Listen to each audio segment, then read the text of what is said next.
Picture this. An archaeologist finally breaks through the sealed entrance of an ancient Egyptian tomb. The air inside hasn't moved for thousands of years. Every wall is covered in hieroglyphs. Somewhere in the darkness, there's a mummy waiting.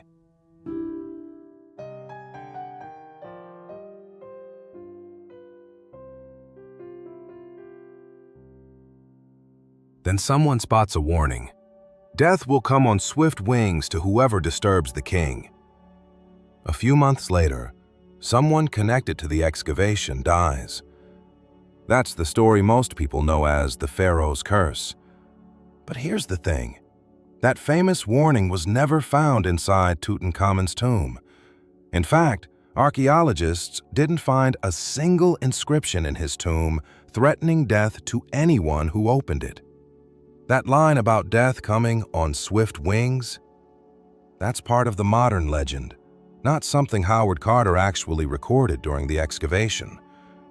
So, listen, friends. One of the people connected to the discovery was Howard Carter, the British archaeologist who uncovered Tutankhamun's tomb in 1922. But here's something a lot of people don't know. Carter wasn't killed by any curse. He lived for another 17 years and died in 1939 from natural causes. The real reason the Pharaoh's curse became famous was that Lord Carnarvon, the man who financed the excavation, died just a few months after the tomb was opened. Newspapers jumped on the story, and that's when the legend really took off. So amazing, right? So, does that mean Egyptian tomb curses were completely made up? Not really. Ancient Egyptians did sometimes leave warnings for people who damaged tombs, stole offerings, entered while ritually impure, erased someone's name, ignored funerary duties, or interfered with sacred property. But those inscriptions were pretty rare, and they looked nothing like the Hollywood version where some supernatural curse starts killing every archaeologist who walks into a pharaoh's tomb. So if we want to understand what was real and what was added later, we need to separate three completely different ideas. First, the genuine warning texts that ancient Egyptians actually carved on tombs and monuments. Second, the much broader Egyptian tradition of using ritual words and magical practices against enemies. And third, the modern idea of the mummy's curse, a story that really took off during the 19th century thanks to fiction, colonial Egyptomania, newspaper headlines, spiritualism, and of course, the discovery of Tutankhamun's tomb. These three ideas are definitely connected, but they're not the same thing.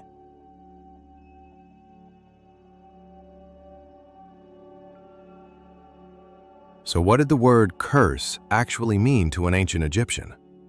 Today, when we hear the word curse, we usually picture someone casting a dark spell out of anger. But in ancient Egypt, threatening language could serve several different purposes. A curse could be aimed at a political enemy.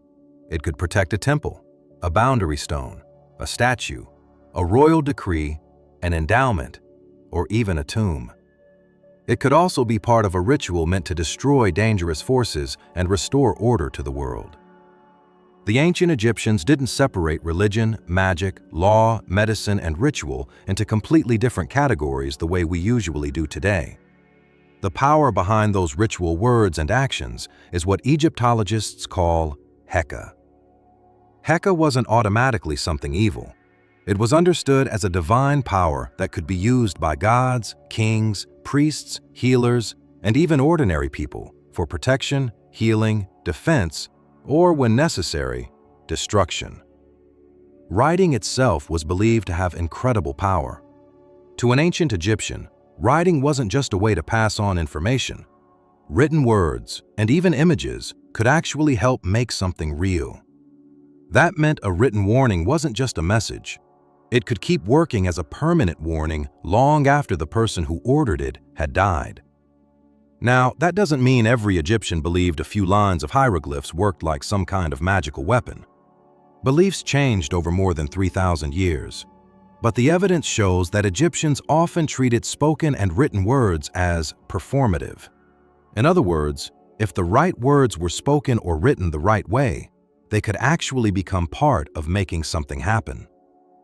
That's exactly what modern Egyptologists have found when they study ancient Egyptian curses.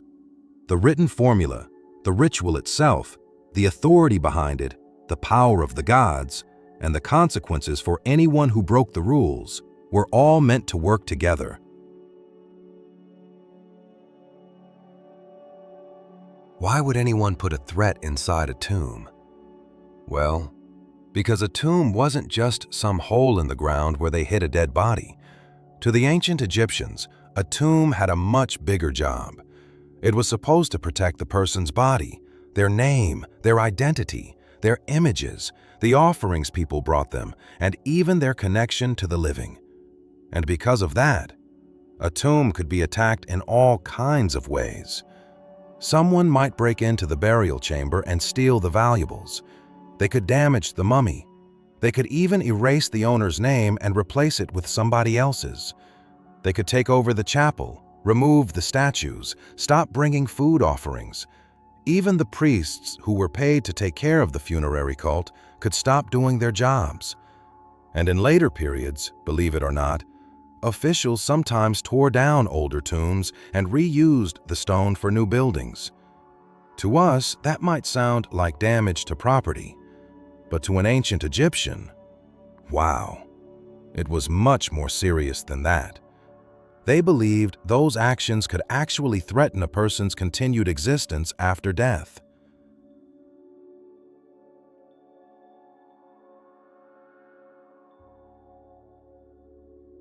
Now, think about it. If someone robbed your tomb hundreds of years after you died, you obviously couldn't take them to court, and there was no guarantee the government would still be around to protect your burial forever.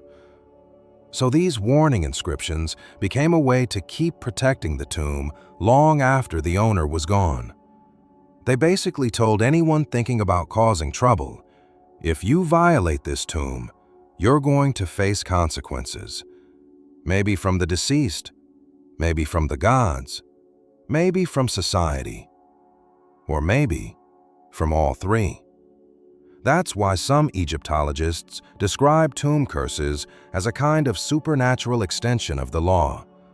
They didn't replace walls, locked chambers, guards, or legal ownership. They simply added another layer of protection. These warnings also supported one of the most important ideas in ancient Egypt, ma'at, the principle of truth, justice, order, and balance. So if someone violated a tomb, they weren't just bothering a dead person. They were creating disorder. They were stealing offerings, violating sacred space, and attacking someone's rightful place in both society and the cosmic order. So the warning wasn't really about random revenge. It was presented as justice. Now here's something a lot of people get wrong. Were curses written in every Egyptian tomb?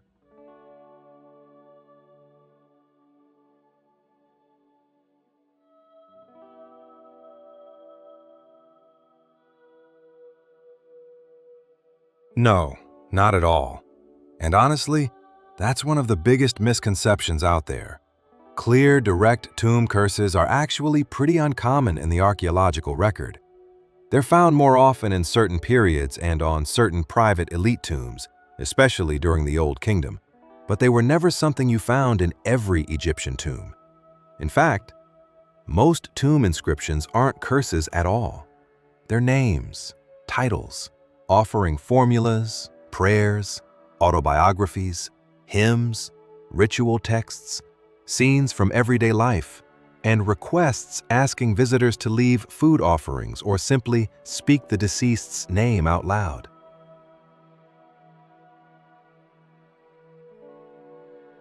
And here's something really interesting. A lot of tomb owners actually tried kindness before threats.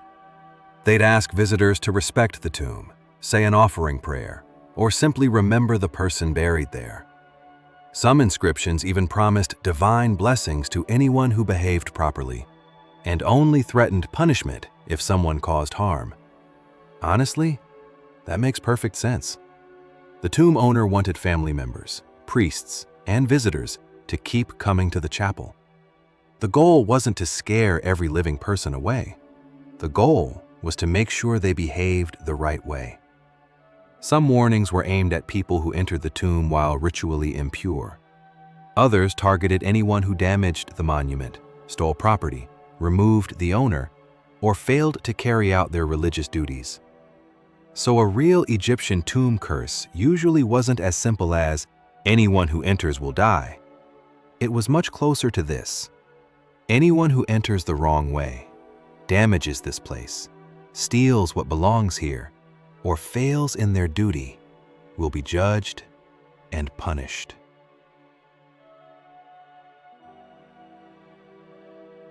What did the real inscriptions actually threaten? The punishments weren't always the same. Sometimes the person who violated a tomb was warned that the gods would judge them. Sometimes the inscription said their offerings would be rejected. In other cases, it warned that their children wouldn't inherit anything. Their family line would come to an end, their reputation would be ruined, or they'd lose both their place in this world and their place in the afterlife. And yeah, some of these threats got pretty brutal. A tomb owner might say he'd grab the attacker's neck like a bird. Some inscriptions called on dangerous animals like crocodiles in the water or snakes and scorpions on land. Yeah, others warned that the offender could be burned, eaten, slaughtered, or even denied a proper burial. So, what about all those creepy magical rituals against enemies? Well, those were absolutely real. Ancient Egypt really did have rituals that most of us today would call curses. One of the clearest examples is a group of practices known as execration rituals. Here's how they worked. The names of foreign rulers, rebellious groups, dangerous people, or even enemy lands were written on pottery jars, clay figures, wax figures, stone objects, or other materials. Then those objects could be smashed, crushed, stabbed, burned, spat on, buried, or completely destroyed. The idea behind the ritual was symbolic. The object stood in for the enemy. So by damaging the object, they believed they were weakening, defeating, or restraining the real enemy. But here's the key thing. Execration texts are not the same as tomb curses. An execration ritual actively targeted a specific enemy or a specific group of enemies by name. A tomb curse worked differently. It was conditional. In other words, the punishment wasn't aimed at one particular person. It was meant for whoever might commit a certain crime in the future. Both practices were built on the same basic belief that names, images, ritual words, and symbolic actions had real power. And once you understand that way of thinking, it becomes much easier to see why an ancient Egyptian would take a written warning inside a tomb very, very seriously. Could the dead actually come after the living? Believe it or not, the ancient Egyptians thought they could. They didn't see the dead as completely powerless. If someone successfully became an Akh, an effective spirit, they could help their family, or in some cases, even cause trouble. We know this because of texts called letters to the dead. People actually wrote letters to deceased relatives asking for help, or even complaining that the dead were causing sickness, bad luck, or other problems. That's why some tomb warnings didn't just say, "The gods will punish you." They also hinted that the tomb owner himself could take action against anyone who disturbed his tomb, or even bring the offender before the gods for judgment. But don't picture Hollywood mummies chasing people around. Most Egyptians respected and honored the dead. Their relationship with deceased relatives was based on memory, family, duty, and ritual, not constant fear. So, were these curses only meant for tomb robbers? Not really. A lot of these warnings were carved in places where people could actually see them, near entrances, chapels, false doors, statues, or stelae. That tells us they weren't aimed only at thieves. They were also meant for priests, visitors, relatives, or anyone responsible for taking care of the tomb and its offerings. In other words, these curses weren't just protecting a mummy. They were protecting an entire system of rituals, property, and the memory of the person buried there. Did these ancient curses actually stop tomb robbers? Honestly, not really. Most Egyptian tombs were eventually robbed. Thieves broke into royal and private tombs, stole jewelry, damaged mummies, and even removed statues and coffins. Archaeology shows that curses and physical protections didn't always work. But that doesn't mean these curses were pointless. To ancient Egyptians, they were a way of protecting the dead, warning people, and showing that disturbing a tomb had consequences. Just like modern security systems, they didn't stop every crime, but they showed that protection mattered. Egyptians also knew that magic wasn't enough. They had police, investigations, and courts. We even have records of people being arrested and tried for stealing from royal tombs. So where did the idea of the Pharaoh's curse come from? Mostly from modern Western culture. Long before Tutankhamun's tomb was found, Europe was already obsessed with mummies. Books, movies, and stories turned ancient Egyptian mummies into mysterious creatures that could come back and take revenge. So when Tutankhamun's tomb was discovered in 1922, people were already ready to believe in a curse. The discovery was huge. Howard Carter found a tomb filled with incredible treasures: gold, jewelry, statues, furniture, and the king's mummy. But here's the important part. There was no curse written on the tomb entrance. The famous Pharaoh's curse was mostly created by newspapers and popular culture. Then strange stories started spreading, especially after Lord Carnarvon, one of the main people behind the excavation, died in 1923. The media connected his death to the curse, and the legend became famous worldwide.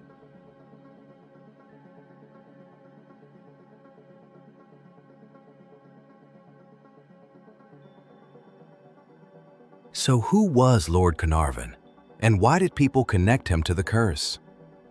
George Herbert, the 5th Earl of Carnarvon, was the wealthy man who financed Howard Carter's excavation of Tutankhamun's tomb. A few months after the tomb was opened, he got an infected mosquito bite. The infection became serious, led to blood poisoning and pneumonia, and he died in Cairo on April 5, 1923. The medical explanation was clear, but the timing was perfect for a good mystery. A man who opened a pharaoh's tomb suddenly dies. The newspapers loved the story. They started saying it was the pharaoh's curse. Some even claimed supernatural forces were protecting the tomb. There were also stories that Cairo's lights went out when Carnarvon died, or that his dog died at the same moment. But these stories were never proven and became part of the legend. The truth is, not everyone connected to the tomb died. Howard Carter lived for another 17 years. Many archaeologists, workers, and visitors lived normal lives. The curse became famous because people focused on the few deaths and ignored all the people who survived.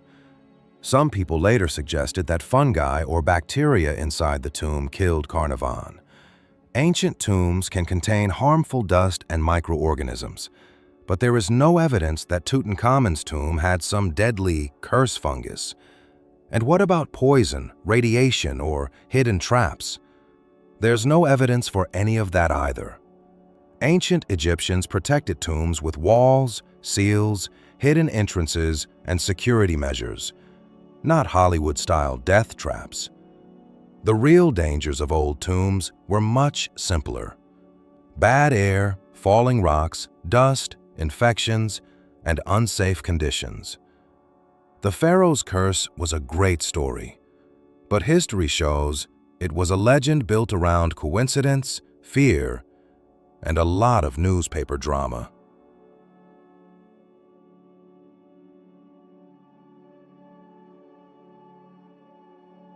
So why did the curse story become so famous? Simple. Newspapers loved it. Tutankhamun's tomb was the biggest archaeological story of the time. People wanted mystery, treasure, secrets, and drama. The curse gave newspapers the perfect headline. There was also a media war. Since the Times had exclusive access to the excavation, other newspapers looked for stories they could publish.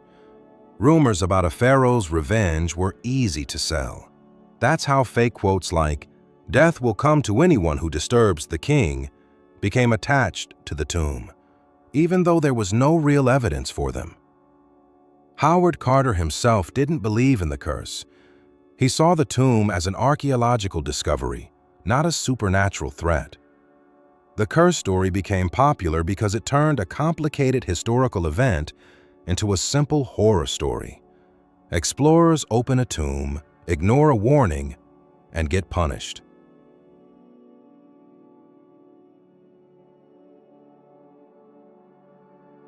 All the real research, hidden stories, and fascinating discoveries from the worlds of history and art are waiting for you on our channel. Join us as we explore the past, learn new things, and enjoy the stories that shaped our world. Little by little, you can become a more knowledgeable and interesting person through curiosity and discovery. Friends, subscribing to our channel means a lot to us and helps us continue creating more content for you. Thanks.